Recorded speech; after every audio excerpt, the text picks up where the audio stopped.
Congresswoman Beth Van Duyne from House Ways and Means and former economic advisor to former President Trump. He's Stephen Moore. Thanks for both of you for coming on.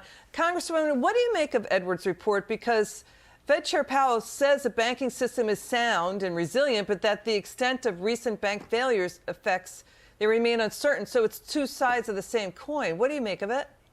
Well, I think what you're hearing is between Yellen and Powell and Biden, they have no idea. They're early often.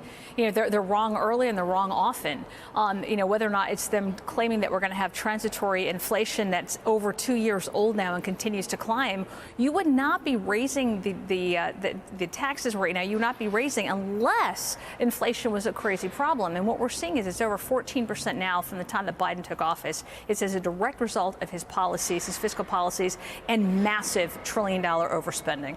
So what the Congresswoman just said, Stephen, Washington Post is reporting 190 banks nationwide are at risk of problems, even a collapse like Silicon Valley Bank, if their customers lose confidence. Now we see problems at, of course, Credit Suisse, First Republic, PacWest.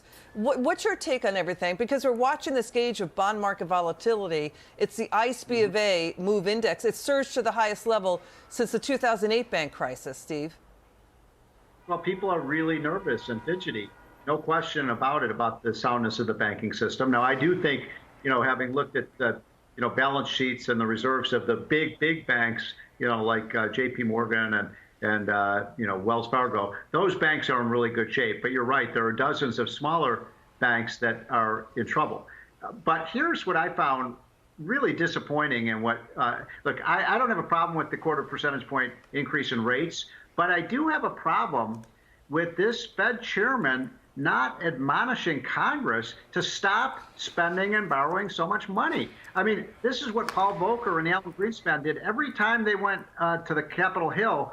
It made statements. It was, we've got to get the budget in order. We've got to pay our bills. And, I'm sorry, but this is not something that Jerome Powell does. In fact, today he basically said the fiscal situation is not a problem. I mean, that's crazy. Yeah. We have a $31 trillion debt. We're going to add another $1.5 trillion to the debt this year, and he's saying we don't have a fiscal problem? That's exactly the wrong message to be sending. So to what Steve is just saying, all of that spending, all of that government money, Congresswoman, has to be parked somewhere. It goes through the banking system. And President Biden basically did a bailout of Silicon Valley tech startups and venture capital firms after hundreds of tech CEOs said, we want it. It won't cost a penny. We're finding lots of insider loans to Silicon Valley officers, directors, and shareholders. Those loans more than tripled to $219 million. The chief risk officer left with more than $7 million. The CEO left with more than $13 million. And now we're supposed to bail out the banks and give them guarantees on uninsured deposits that they can roll the dice on and lead to another bank crack-up that we'll pay for?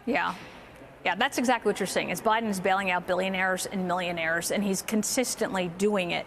And what Stephen said was absolutely right. The huge amount, and I said the multi-trillion-dollar overspend that we're seeing in Congress right now is as a direct result.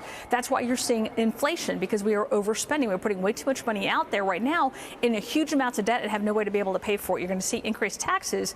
But what you're also seeing is these banks who very, very, very poor management. Their focus has not been on the best returns for their stockholders, the best returns for their banks, but they've been looking at these woke programs, this diversity, equity, inclusion as a bonus, as if that is going to be able to bring back more money to the bank. On top of that, horrible management plus Biden's multi-spending and overspending by Congress has directly led to this problem. So what I'm hoping is during these conversations in Ways and Means, when we start looking at the debt ceiling, that we are looking at legitimate solutions, legitimate legislation that will be able to help working Americans again. Good to hear that. Steve, your final word.